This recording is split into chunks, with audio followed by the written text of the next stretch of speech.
So you're selling your home? You know, that negotiation part at the end can feel like a total pressure cooker, right? But it really doesn't have to be. Today, we're going to open up a strategic playbook that turns all that stress into your biggest advantage. Let's jump in. For so many sellers, this is the million-dollar question. I mean, you've poured your time, your money, your heart into this place. So the idea of negotiating can feel like you're suiting up for a fight where you have to defend every last penny. It's a totally normal feeling. But what if that's the wrong way to look at it? And this right here, this is the big idea. The whole goal isn't to steamroll the buyer. Honestly, that's a great way to make a deal just fall apart. The real secret to a successful negotiation is finding a strategic balance.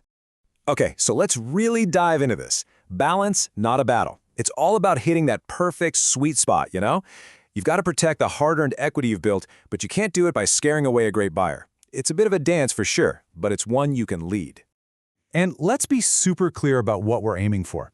At the end of the day, your goal is simple. Walk away with the absolute best financial return you can. Every single move we're about to talk about is designed to get you there. So how do you actually do that? Well, you need the right tools in your toolkit. We're going to break down 3 main plays for your negotiation playbook. Think of these as your go-to moves to guide the whole conversation and keep you in the driver's seat. First up is the counteroffer.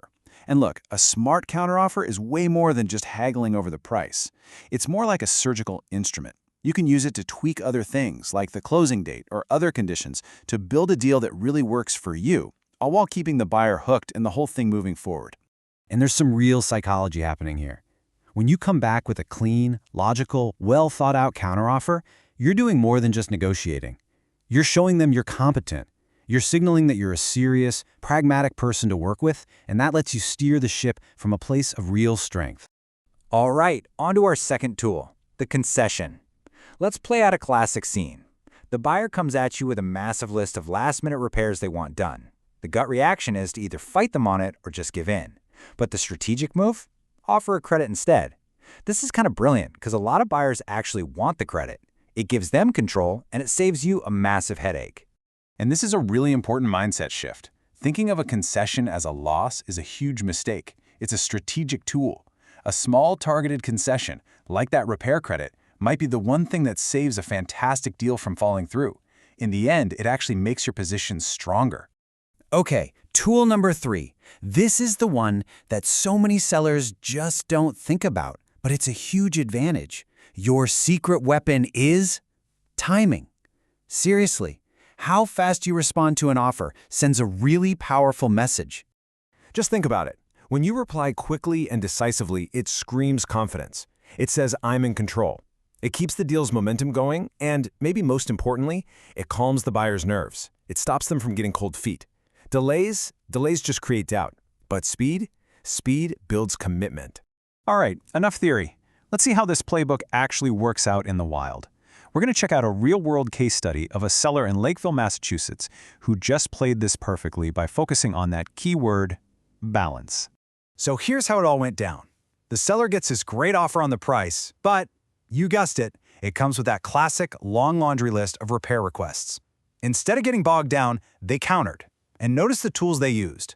A concession, that modest credit instead of repairs, and they tweaked the terms with a firm closing date. And the result?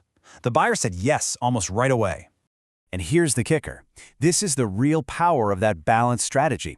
By using a smart concession with a firm counter, the seller didn't just avoid a ton of stress. The final sale price actually ended up being higher than their original asking price. Now that is a huge win. Okay, let's pull this all together. We're going to recap the key takeaways here, because this is the mindset you really need to have to get the best possible return and just crush your negotiation. So just remember these things. First, it's a balance, not a battle. You are the one guiding this process. Use those counteroffers to stay in control. And remember, the concessions are strategic tools, not losses. Timing is your secret weapon. And most importantly, every single move you make has one job: to protect your equity. You know, it really all boils down to this. When you guide the process with confidence, with clarity, and with a real strategy, you transform what could be a super stressful experience into something that gets you the best possible result. So there you have it, a clear, totally actionable playbook for negotiating the sale of your home. The tools are all yours now. The strategy is all laid out. The only question left is, what's your first move? Thanks so much for tuning in.